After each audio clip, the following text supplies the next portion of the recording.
موت سب کو آنا ہے اور موت کے بعد کبھی سوچا کہ یہ نازک بدن، یہ خوبصورت جسم جن کو اتنا سجا بنا کر رکھا جاتا ہے، قبر میں پہنچنے کے بعد گل سڑ کر مٹی ہو جائیں، کیڑے کھا جائیں، نہ جانے کیا حال ہو، مگر یہ بھی یاد رکھو کہ وہ کہ جس نے قرآن کو سینے میں محفوظ کیا ہے اور قرآن کے احکام کی پابندیاں کی ہیں، جب اس کا انتقال ہوتا ہے اور اس کو قبر میں رکھا جاتا ہے تو بتایا گیا، رحمت الہی کہتی ہے اے مٹی تو سب کے بدن کو کھا جاتی ہے مگر خبردار اس کے بدن کو نقصان نہ پہنچے، جب تک یہ زمین کے اوپر تھا اس نے قرآن کی حفاظت کی، زمین کے اندر آ گیا تو قرآن اس کی حفاظت کرے۔ حافظ قرآن اس کے بدن کو مٹی نہیں کھاتی، محفوظ رہتا ہے۔ اور سنیے، سوچئے جب حافظ قرآن کی یہ شان ہے تو جن کے ذریعے قرآن ملا اس صاحب قرآن کی کیا شان ہو۔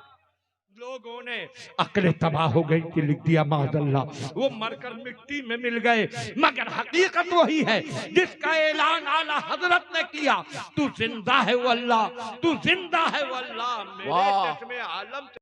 آخر میں صرف اتنا کہوں گا کہ آج جو طوفان اٹھ رہے ہیں یہ مت سمجھنا کہ ہم سے دور ہیں، پتہ نہیں کون سے طوفان کب کدھر دستک دے دے۔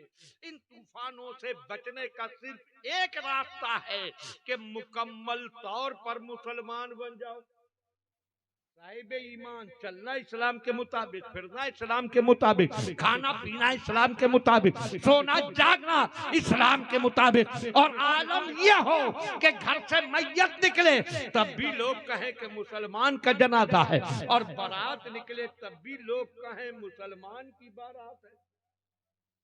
آج تو حال یہ ہو گیا ہے بینکٹ حالوں میں دیکھو، یا اللہ اگر دو ایک ٹوپی والے داڑھی والے نظر نہ آ جائیں تو کوئی پہچان ہی نہیں سکتا کہ یہ کس مذہب والوں کی بارات۔ وہ عالم کسی طرح سے کسی طرح کوئی اسلامی طریقے کی چھاپ نظر نہیں آتی، اور عورتیں، حدیث پاک میں پڑھا تھا کہ سرکار نے فرمایا جب میں نے جہنم کی سیر کی تو زیادہ تر عورتوں کو جہنم میں دیکھا۔ سرکار نے بھی ایک وجہ بتائی کس لیے جہنم میں عورتوں کو زیادہ دیکھا، اور آج ہم عورتوں کا حال دیکھ کر پکار اٹھتے ہیں یا رسول اللہ، بے شک آپ کا فرمان حق ہے، یہ عورتیں جس حال میں نظر آ رہی ہیں جہنم کے سوا ان کا ٹھکانہ ہی کہاں ہوگا۔ پردہ اٹھ گیا، شرم و حیا مٹ گئی، اور تم مستی مت کرنا کہ جائیں جہنم میں، ہم تو بچے ہیں۔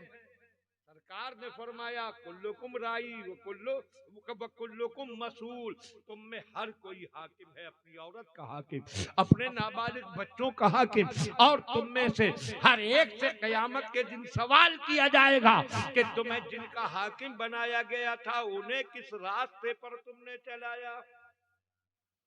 خدا کے لیے اپنی عورتوں کو کنٹرول کرو اور ان کو فلمی اداکارہ نہ بناؤ، کنیز فاطمہ زہرا بناؤ۔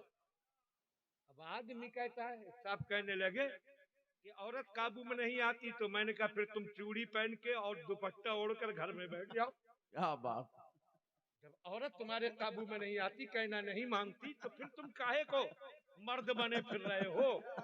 تم دوپٹہ اوڑھ لو، چوڑی پہن لو، اور اس کو دل گوارا نہ کرے تو چلو بھر پانی میں ڈوب کے مر جاؤ۔ عورت قابو میں نہیں آتی، تمہارے نکاح میں ہے، اور تم اس کو بے پردگی سے نہیں روک سکتے، تم فضول خرچی سے نہیں روک سکتے، آوارہ گردی سے نہیں روک سکتے، جہاں تہاں پھرنے سے نہیں روک سکتے، تو تمہارے مرد ہونے کا فائدہ کیا ہے؟ ارے مرد بن کر رہو، خود بھی جنت کی راہ پر چلو، اپنی عورتوں کو بھی جنت کی راہ پر چلو۔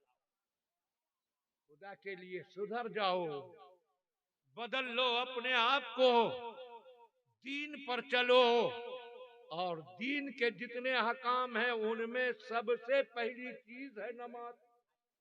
ایمان کے بعد نماز، اعلی حضرت نے فرمایا ایمان کے بعد پہلی شریعت نماز ہے.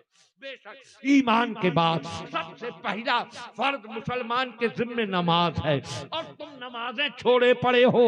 جب مسجد نہیں جاؤ گے تو تباہیاں تمہارے گھر پر ضرور دستک دیں گی. اگر تم مسجد جانا شروع کر دو، حی علی الصلاۃ کی آواز سنو، سب کچھ چھوڑ کر مسجد جاؤ، اللہ کی بارگاہ میں سر جھکاؤ. اگر پابندی سے سچے دل سے سر جھکاؤ گے تو دنیا کی ہر طاقت تمہارے سامنے جھکی ہوئی نظر آئے. نمازوں کی پابندی کرو، دین پر چلو، اور عورتوں کو سیدھا راستہ دکھاؤ. یہ عورتوں کی ہمدردی ہے، یہ ہمدردی نہیں کہ انہیں مارکیٹ میں گھومنے دو، انہیں بے پردہ پھرنے دو، انہیں سج بن کر بینکٹ حالوں میں خود کی نمائش کرنے دو. یہ ہمدردی نہیں، یہ دشمنی ہے کہ یہ جہنم کی راہ پر جا رہی ہے اور تم ڈھیل دیے ہوئے ہو کہ چلی جاؤ جہنم میں. سچی ہمدردی یہ ہے کہ انہیں جہنم سے بچاؤ اور دین کا پابند کر کے جنت کا حقدار بناؤ.